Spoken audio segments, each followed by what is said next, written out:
I'm here in the courtroom of the old Frederick County Courthouse, the home of today's Shenandoah Valley Civil War Museum in Winchester, Virginia. On April 4th, 1861, the Virginia Secession Convention in Richmond held its first vote on secession. The convention rejected secession by a vote of 88 to 45.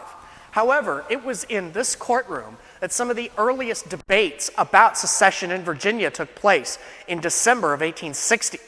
On December 14, 1860, Frederick County leaders adopted a resolution drafted by a prominent lawyer from Winchester named Robert Young Conrad. Conrad had actually attended the United States Military Academy at West Point, but he resigned to pursue his legal career in Winchester. He would later go on to be the Unionist leader at the Richmond Convention. The Winchester resolutions denounced what they called an insane war against Southern institutions and also declared slavery to be, quote, perfectly consistent with civilization, humanity, and piety.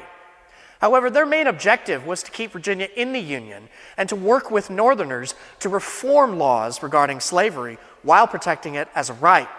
Secession was viewed by many, including Conrad, to be considered only as a last resort.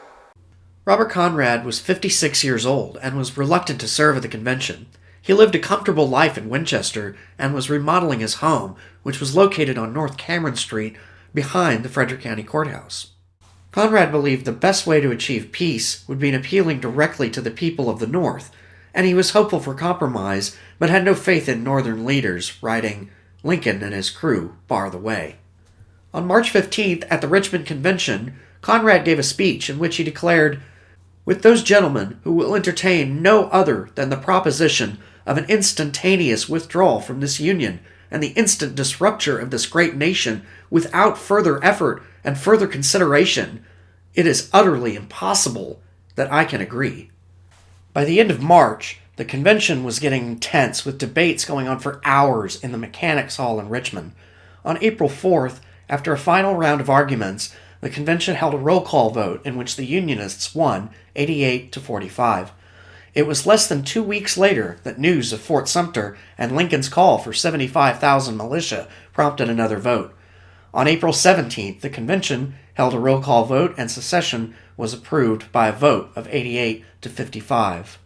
2 days before the convention in Richmond voted in favor of secession, Robert Conrad wrote to his wife, "My heart is very sad, viewing the now near prospect of civil, fratricidal war in our country, so young, so prosperous, the pride of our people, the hope of the world, which is now to lose all its prestige, become the object of contempt to the nations, and we know not to what extent the victim of our own folly and madness."